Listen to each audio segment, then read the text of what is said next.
जोहार दोस्तों, स्वागत है आपका झारखंड न्यूज नेटवर्क में। आइए देखते हैं आज की तमाम बड़ी खबरों को। साहिबगंज के एक घर में रखी थी 50 लाख की विदेशी शराब, पुलिस ने किया जब्त। जाने क्या है बिहार और लोकसभा कनेक्शन। झारखंड के साहिबगंज जिले में पुलिस ने अवैध शराब के खिलाफ बड़ी कार्रवाई करते हुए एक घर में रखी करीब 50 लाख रुपए की मूल्य की शराब जब्त की है। शराब को जब्त करने के बाद 4 वाहनों में भरकर पुलिस उसे थाने ले आई। जानकारी के मुताबिक साहिबगंज जिले के रांगा थाना क्षेत्र अंतर्गत सरमपुरा रजवाड़ा टोला में रांगा थाना प्रभारी अरुण कुमार सिंह ने मंगलवार को छापेमारी की।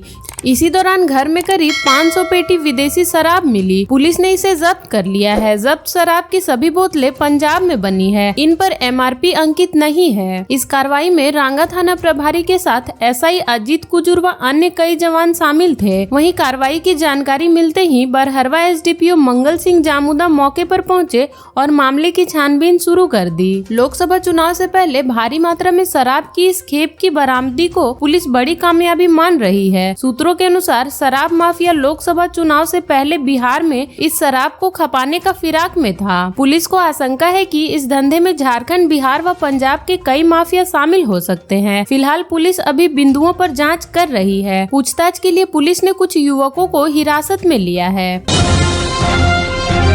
ईडी के समन की अवहेलना मामले में हेमंत सोरेन पर चलेगा मुकदमा। 3 अप्रैल को होगी सुनवाई। झारखंड के तत्कालीन मुख्यमंत्री हेमंत सोरेन की ओर से समन की अवहेलना मामले में ईडी की शिकायतवाद पर CJM कोर्ट ने IPC की धारा 174 के तहत संज्ञान लिया। अब इस मामले में पूर्व CM हेमंत सोरेन के खिलाफ कोर्ट में मुकदमा चलेगा। मामले में कोर्ट ने हेमंत सोरेन को समन जारी करने को कहा है। समन के बाद हेमंत सोरेन को कोर्ट की अगली सुनवाई में हाजिर होना होगा। अगली सुनवाई 3 अप्रैल को होगी। इस मामले में दोनों पक्षों की सुनवाई के बाद कोर्ट ने फैसला सुरक्षित रख लिया था। सुनवाई के दौरान ईडी की ओर से कोर्ट को बताया गया था कि जमीन की खरीद फरोख्त से जुड़े मामले में हेमंत सोरेन को 10 बार समन किया गया था, जिसमें से सिर्फ 2 समन पर ही हेमंत उपस्थित हुए थे। ईडी ने कोर्ट को बताया कि बाकी के 8 समन पर हेमंत का उपस्थित नहीं होना समन की अवहेलना है। उल्लेखनीय है कि ईडी के 8वें समन पर 20 जनवरी को और 10वें समन पर 31 जनवरी को हेमंत सोरेन हाजिर हुए थे। इस मामले में हर समन की अवहेलना के मामले में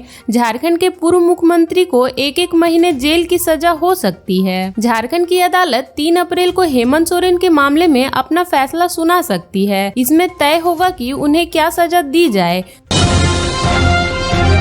आज दोपहर बाद से बाबा व माता पार्वती मंदिर से खुलेगा पंचशूल। कल होगी विशेष पूजा। बुधवार दोपहर 3 बजे के बाद बाबा मंदिर व मां पार्वती मंदिर से एक साथ पंचशूल उतारा जाएगा। दोनों पंचशूल को मिलन कराने के पश्चात इसकी सफाई की जाएगी। वहीं पंचशूल खुलने के साथ ही बाबा व मां पार्वती के बीच गठबंधन चढ़ाने की परंपरा भी बंद हो जाएगी। दूसरे दिन यानी गुरुवार को बाबा व मां पार्वती सहित अन्य मंदिरों से खोले हुए पंचशूल की सफाई के बाद विशेष पूजा की जाएगी। इसके बाद पंचशूलों को मंदिर के शिखर पे लगाया जाएगा।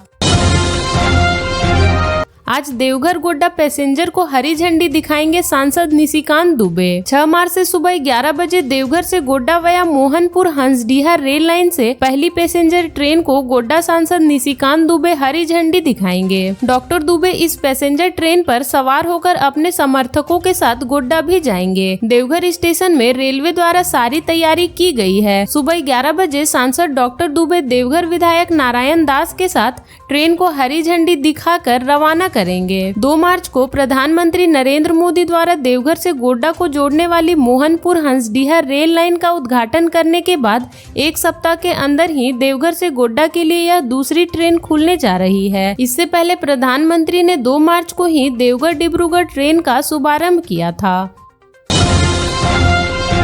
भाजपा चुनाव समिति की बैठक आज। धनबाद के लिए प्रत्याशी की घोषणा कल। समर्थकों में हो रही रस्साकसी। भाजपा केंद्रीय चुनाव समिति की बैठक बुधवार को नई दिल्ली में होगी। इसमें धनबाद लोकसभा क्षेत्र के प्रत्याशी पर भी चर्चा हो सकती है। साथ ही प्रत्याशी के नाम पर अंतिम मुहर लग सकती है। गुरुवार तक प्रत्याशी की घोषणा हो सकती है। भाजपा नेताओं के अनुसार 6 मार्च को नई दिल्ली में भाजपा अध्यक्ष JP नड्डा ने संसदीय बोर्ड की बैठक बुलाई है। बैठक में प्रधानमंत्री नरेंद्र मोदी भी होंगे। इस बैठक में देश के कई लोकसभा सीटों पर चर्चा होनी है। इसमें झारखंड के धनबाद एवं चतरा सीटों पर भी चर्चा होनी है। सदन हो कि भाजपा ने पहले चरण में ही झारखंड के 14 से 11 लोकसभा सीटों के प्रत्याशी की घोषणा कर दी है। एक सीट आजसू के खाता में गई है। धनबाद एवं चतरा पर मंथन जारी है। सूत्रों ने बताया कि भाजपा की बैठक देर रात तक होगी। इसमें किसी एक नाम पर अंतिम मुहर लग सकती है।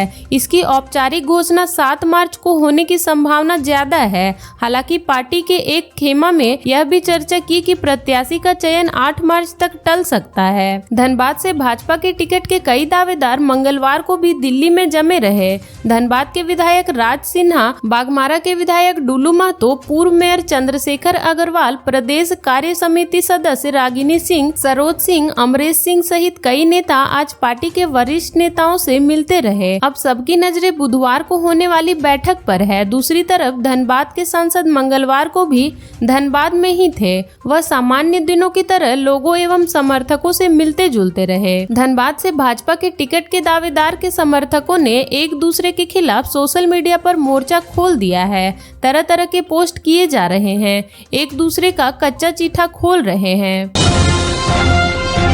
अमन हत्याकांड में कर्मचारियों के तबादले के बाद गिर सकती है की गई परकाज। धनबाद मंडल में विचाराधीन बंदी अमन सिंह हत्याकांड के बाद मंडल कारा में पदस्थापित 1 दर्जन से ज्यादा कर्मचारियों को बदल दिया गया है। उनके स्थान पर राज्य के विभिन्न जिलों से पदस्थापित कर्मचारियों को पोस्टिंग की गई है। सभी 2 दिनों के अंदर अपना योगदान धनबाद मंडल कारा में दे देंगे। इसके बाद भी कई लोग अभी भी रडार पर हैं। अमन सिंह हत्याकांड के बाद तत्काल जेल सुपरिटेंडेंट, जेलर के अलावा कुछ सुरक्षा कर्मियों का तबादला और सस्पेंड कर दिया गया था। अब अन्य कर्मचारियों का भी तबादला किया गया है, लेकिन सीआईडी की जांच अभी भी जारी है। कई कर्मचारियों को संदेह के घेरे में रखा गया है। सीआईडी लगातार जांच कर रही है। उन्हें लगता है कि कर्मचारियों की मिलीभगत के बिना इतनी बड़ी घटना नहीं हो सकती। यदि हथियार गेट के अंदर गया तो उसमें कर्मचारी की लापरवाही या मिलीभगत हो सकती है, और यदि बाहर से कोई हथियार अंदर फेंका गया है तो उसमें भी कर्मचारियों की मिलीभगत होगी।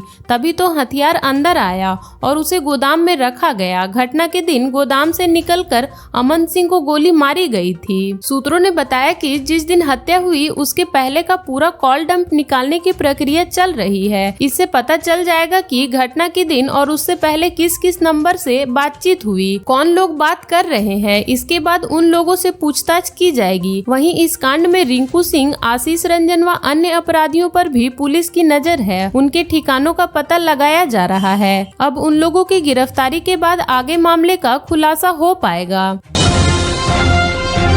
धनबाद लोकसभा सीट से कांग्रेस का प्रत्याशी कौन, फैसला जल्द। धनबाद लोकसभा सीट से कांग्रेस का प्रत्याशी कौन होगा, इस पर जल्द कांग्रेस आला कमान अपना मुहर लगा सकती है। सूचना के मुताबिक 11 मार्च से पहले कांग्रेस प्रत्याशी की घोषणा संभव है। इधर धनबाद जिला कांग्रेस कमेटी भी मजबूती से चुनाव की तैयारी में जुटी है। 7 मार्च को धनबाद लोकसभा कोऑर्डिनेशन कमेटी की बैठक होगी। इसमें अखिल भारतीय कांग्रेस कमेटी के महासचिव सह झारखंड प्रदेश प्रभारी गुलाम अहमद मीर, प्रदेश अध्यक्ष राजेश ठाकुर तथा धनबाद लोकसभा के कोऑर्डिनेशन सह मंत्री बन्ना गुप्ता मुख्य रूप से उपस्थित रहेंगे। उक्त बैठक में चुनाव की रणनीति व पार्टी प्रत्याशी के नाम पर जिला कमेटी के साथ मंथन के बाद प्रदेश प्रभारी मीर 8 को दिल्ली रवाना होंगे। 9 मार्च को आला कमान के साथ मंथन व सहमति के बाद प्रत्याशियों की सूची जारी की जाएगी। झारखंड में इंडिया गठबंधन की सीट शेयरिंग 1-2 दिनों में हो जाएगी तय। कांग्रेस के प्रदेश प्रभारी गुलाम अहमद मीर ने कहा कि भाजपा ने 11 प्रत्याशियों की सूची जारी की है। इसमें देखना होगा कितने लोग झारखंडी हैं और कितने बिहारी हैं। उन्होंने कहा कि इंडिया गठबंधन में दलों के बीच जल्द ही सीट का बंटवारा हो जाएगा। 1-2 दिन में सीट शेयरिंग की घोषणा हो जाएगी। इसके बाद दूसरे फेज में प्रत्याशियों की घोषणा हो जाएगी। श्री मीर रांची लोकसभा समन्वयन समिति की बैठक के बाद पत्रकारों से बात कर रहे थे। उन्होंने कहा कि हमारे नेता और कार्यकर्ता मैदान में हैं। जिनको टिकट मिलना है वे जनता के बीच हैं। हम अपने प्रत्याशियों की सूची जारी करेंगे और वे सभी इसी सरजमी के होंगे। कोई बाहर से नहीं आने वाला है। प्रभारी ने कहा कि कांग्रेस और झामुमो अपने अपने कैंडर को मौका देगा। प्रभारी ने कहा कि राज्यसभा में गठबंधन की कोशिश होगी कि हम एक ही उम्मीदवार दें। झामुमो ने पीएम मोदी पर साधा निशाना, कहा मोदी परिवार डरने वाला, सोरेन परिवार लड़ने वाला। प्रधानमंत्री नरेंद्र मोदी के नए नारे मेरा परिवार पर झामुमो ने निशाना साधा है। पार्टी के केंद्रीय महासचिव सुप्रीमो भट्टाचार्य ने कहा कि समझौता करने वाले लोग ही मोदी परिवार का हिस्सा बन सकते हैं। तेजस्वी यादव, हेमंत सोरेन ने समझौता नहीं किया, झुके नहीं, इसलिए मोदी परिवार का हिस्सा नहीं बने हैं। बहुत साल बाद नरेंद्र मोदी को परिवार का मतलब समझ आ गया है। श्री भट्टाचार्य मंगलवार को पार्टी कार्यालय में पत्रकारों से बात कर रहे थे। उन्होंने कहा कि मोदी परिवार में चुनावी बॉन्ड के जरिए काला धन देने वाले पूंजीपति साथी और विदेशी ताकतें हैं, जिन्हें क्रिकेट से कभी कोई लेना देना नहीं रहा। ऐसे लोग आज बीसीसीआई में अहम पद पर बैठे हैं। ये सब नरेंद्र मोदी के परिवार का हिस्सा है। नरेंद्र मोदी का परिवार डरने वाला परिवार है, जबकि सोरेन परिवार लड़ने वाला है। अब इस देश में लोग ना तो ईडी से डरते हैं और ना सीबीआई व आईटी से। इस राज्य में भगवान बिरसा मुंडा को जेल भेजा गया, दिसोम गुरु शिबू सोरेन को जेल में रखा गया। क्या संघर्ष थम गया? क्या झारखंड झुक गया? इसी तरह हेमंत सोरेन को भी जेल में रखा गया, तो क्या संघर्ष थम गया? झारखंड झुक गया? झारखंडी न कभी झुका है न कभी झुकेगा।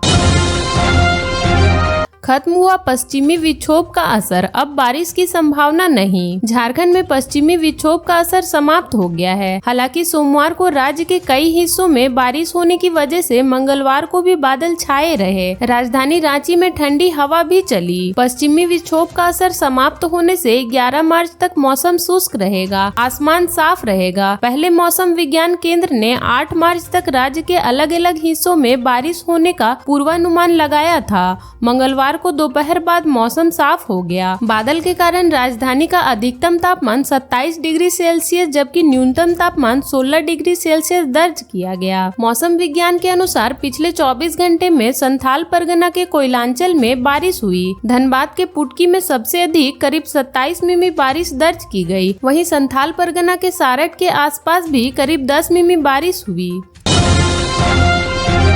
रांची से सुबोधकांत सहाय हो सकते हैं कांग्रेस प्रत्याशी, प्रभारी ने कार्यकर्ताओं के साथ किया मंथन। आगामी लोकसभा चुनाव में रांची के कांग्रेस की ओर से सुबोधकांत सहाय मैदान में होंगे। कांग्रेस के पास रांची सीट के लिए श्री सहाय से मजबूत विकल्प नहीं है। मंगलवार को पार्टी प्रभारी गुलाम अहमद मीर और प्रदेश अध्यक्ष ने रांची लोकसभा सीट को लेकर पार्टी नेताओं और पदाधिकारियों के साथ विचार विमर्श किया। बैठक में नेताओं ने लोकसभा चुनाव को लेकर अपने अपने विचार रखे। कई नेताओं ने सुबोधकांत सहाय के पक्ष में अपनी बातें रखी। विधायक राजेश कच्छप ने कहा कि सुबोधकांत सहाय मजबूत उम्मीदवार हैं। सुबोधकांत सहाय ने जो लकीर खींची है उसे कोई मिटा नहीं सकता है। हालांकि बैठक में कई नेताओं ने खुलकर किसी के पक्ष में नहीं कहा। बैठक में सुबोधकांत सहाय का कहना था कि पार्टी ने मौका दिया तो वह उनका आखिरी चुनाव होगा। उन्होंने कहा कि हमने लोगों की सेवा की है, मेरी कोशिश रही है कि कोई कार्यकर्ता नाराज ना हो। कोई कार्यकर्ता नहीं है जो मेरे काम लेकर आया हो और संभव होने पर वह मैंने नहीं किया हो। प्रभारी श्री मीर का कहना था कि लोकसभा चुनाव पूरी ताकत से लड़ेंगे। भाजपा के पास 38% वोट हैं और वो राज कर रही है। बाकी बचे वोट इंडिया गठबंधन के हैं। हमें एकजुट होकर लड़ने की जरूरत है। हमारे कार्यकर्ताओं को बूथ पर जोर लगाने की जरूरत है। एक एक कार्यकर्ता बूथ पर जुट जाए। 1.5 लाख लोगों को आज सीएम चंपाई सोरेन देंगे वृद्धावस्था की पहली किस्त। राज्य सरकार की ओर से शुरू की गई वृद्धावस्था पेंशन योजना की पहली किस्त बुधवार को दी जाएगी। इस योजना के तहत सभी वर्ग की महिला व अनुसूचित जाति व अनुसूचित जनजाति वर्ग के पुरुष को 1000 रूपए प्रति माह वृद्धा पेंशन दी जाती है। यह जानकारी महिला बाल विकास एवं सामाजिक सुरक्षा विभाग के सचिव मनोज कुमार व निर्देशक शशि प्रसाद झा ने मंगलवार को प्रेस वार्ता में दी। उन्होंने कहा कि मुख्यमंत्री चंपाई सोरेन कुल 1,58,218 लाभुकों के बैंक खाते में 3.16 करोड़ रुपए ट्रांसफर करेंगे। समारोह का आयोजन खेलगांव स्थित टाना भगत स्टेडियम में 12 बजे से किया जाएगा। समारोह में सावित्रीबाई फूले किशोरी समृद्धि योजना के लिए पोर्टल की शुरुआत की जाएगी। झारखंड के ऐसे ही छोटी बड़ी खबरों से जुड़े रहने के लिए चैनल को सब्सक्राइब कर ले और बेल आइकन प्रेस कर ले ताकि हर वीडियो का नोटिफिकेशन आपके फोन पे चला जाए।